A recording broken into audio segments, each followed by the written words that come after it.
Bonjour à toutes et tous, on m'appelle Steven et ça y est, le volume 1 de la partie 5 est disponible. Nous réservons alors jusque là quelques surprises sur Netflix. Le but de cette vidéo étant un petit peu d'en découvrir les prochaines. Que va-t-il se passer dans le volume 2 de la partie 5? Alors attention, si vous n'avez pas vu les 5 premiers épisodes de cette partie 5, je vous suggère de quitter cette vidéo parce que là on va tout spoiler et bien plus, que le but un petit peu de cette vidéo sera tout simplement de deviner quels personnages vont potentiellement mourir avec tous les arguments que je vais vous avancer dans cette vidéo. Dans tous les cas, n'hésitez pas à me dire vous en commentaire quelles sont vos théories pour cette partie 2. Nous c'est parti, on se charge de décrypter tout ça.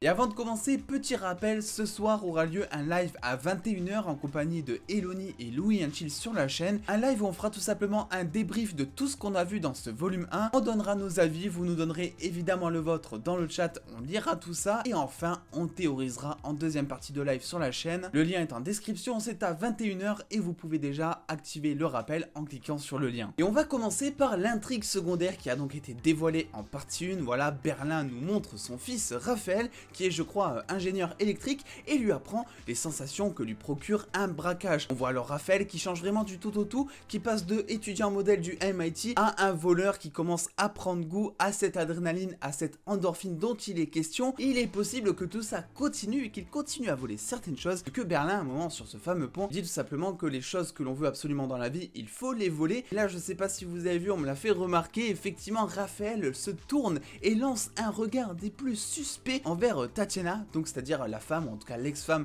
de Berlin, et c'est pour ça que je pense que le fils de Berlin va vouloir un moment se taper entre guillemets sa belle-mère, parce que n'oubliez pas qu'il commence à prendre goût un petit peu au braquage. En tout cas le regard qu'il lui lance, c'est vrai, a l'air hyper forcé, hyper suspicieux, et je me dis en fait que Berlin aurait potentiellement tué Tatiana, et c'est pour ça qu'on n'en entend plus jamais parler. Et même si effectivement je pense que Raphaël va évidemment intervenir dans le volume 2 de la partie 5 de la Casa de Papel, servant peut-être à sauver les miches du professeur, servant peut-être à sauver les miches des braqueurs grâce à ses compétences déjà en électricité, mais aussi à cette notion voilà de braquage qu'il a tout simplement kiffé. Ben, je suis convaincu que Berlin va apprendre dans ce flashback que tout simplement son fils s'est tapé Tatiana, qu'il va y avoir une grosse dispute, que Berlin va être sur le point de tuer son propre fils et que Tatiana s'est interposée, faisant perdre alors la vie. Raphaël en plus on le sait a montré un intérêt tout particulier envers Tatiana et a dit à son père que franchement physiquement ça passait plutôt bien, mais que ce truc qu'il arrêté pour l'instant c'était qu'elle est déjà prise par son père. Et là vu qu'il a un petit peu abandonné cette notion d'idée, et vu que son père est un bon père et qui lui a inculqué de très bonnes leçons, ben il est possible que tout simplement Raphaël décide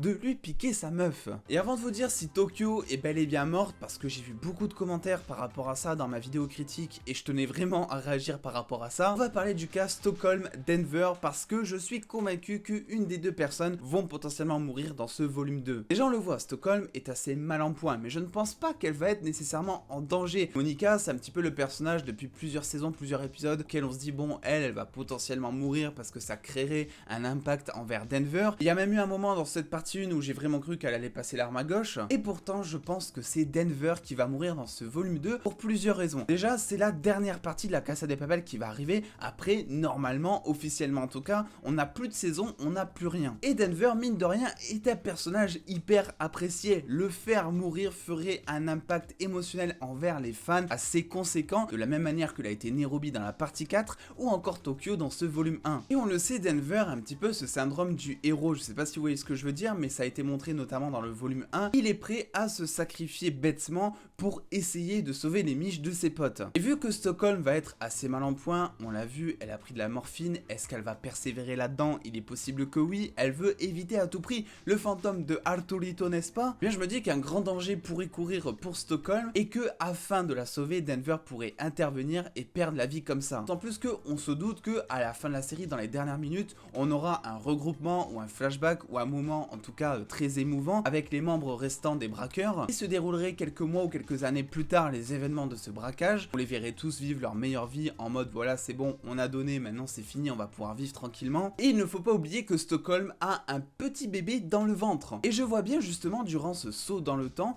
une scène où Stockholm effectivement donne le biberon à son bébé, qu'elle aurait potentiellement d'ailleurs appelé Danny en hommage à son père, parce que on le rappelle, Arturo est le vrai père de l'enfant, plus qu'à croiser les doigts pour qu'elle appelle pas l'enfant Arturito. Mais en termes d'émotion envers le spectateur, en termes aussi d'hommage envers le personnage tout simplement de Denver, dont le réel nom est Danny ou Ricardo, ça dépend de la saison, ils ont changé, on sait pas trop pourquoi. Mais effectivement, je me dis que Denver pourrait mourir, j'ai déjà presque failli y croire dans cette partie 1. Alors là, avec Stockholm qui prend de la morphine, tout le truc dont il est question, l'amour, etc. Je pense vraiment que Denver va mourir en essayant de protéger Stockholm, et j'ai aussi un doute concernant Julia, parce qu'on le sait, elle est éperdument amoureuse finalement de Denver, et il est possible que si Denver ne meurt pas, que ce soit tout simplement grâce à Julia qui elle l'a protégée en se sacrifiant. Je pense que ça pourrait totalement aller là aussi avec le personnage. Et vu que je vous parlais de Arturito, il faut mentionner quelque chose de très important. Effectivement, celui-ci n'est toujours pas mort, parce que ça je l'avais oublié dans ma critique, mais il est juste laissé aux dernières nouvelles, et selon le général Tamayo, même si là-dessus on le croit parce que on l'a vu se faire quand même démonter, il est dans un état critique, ce qui signifie qu'il a 50% de chance de mourir et 50% de l'autre côté de chance de se faire encore haïr par les fans, n'est-ce pas? La question est de savoir du coup, est-ce qu'il va mourir? Je pense que oui, d'autant plus qu'on le sait, Denver, Arturo ont quand même un passé commun qui est assez insane, et je sais pas vous, mais on veut voir Denver qui tue Arturo quand même, ça serait hyper satisfaisant. En plus de ça, on est sur la dernière saison, Arturo est un personnage hyper détesté, il y a vraiment des gens qui ont envoyé des menaces de mort à l'acteur, c'est pour vous dire. Et honnêtement, je sais pas vous, mais je vois absolument pas la Casa de Papel se terminer avec encore un petit Arturito dans les rangs, quoi. Vous imaginez la déception des fans qui veulent que ce personnage meure depuis la saison 1? Ils peuvent vraiment pas faire ça, ils peuvent vraiment pas faire ça aux fans. Passons du coup, si vous le voulez bien, de toute façon vous avez pas le choix parce que c'est ma chaîne, au personnage tout simplement de Marseille, qui lui je pense va aussi mourir dans ce volume 2. Alors oui, vous vous dites pour l'instant il y a beaucoup de personnages qui vont mourir, mais c'est la dernière saison, et comme je vous le dis depuis des mois, je suis convaincu que énormément de personnages vont mourir dans cette saison. Il faut finir la série en beauté, et quoi de mieux émotionnellement que de terminer la série avec énormément de morts, avec notamment un enterrement, des hommages qui sont rendus, des flashbacks, ça va être n'importe quoi. Donc oui, pour moi Marseille va mourir parce que depuis le début, il est montré un petit peu comme étant le plus loyal envers le professeur, coûte que coûte, il le protège même si sa vie en dépend, il est prêt vraiment à suivre n'importe quel ordre qu'il va lui donner, et je pense pas me tromper non plus lorsque je vous dis que Marseille depuis le départ, il est un petit peu sur la sellette, il est pas vraiment au sein du braquage, il est pas vraiment non plus au sein de toute intrigue avec Alicia, le professeur, etc.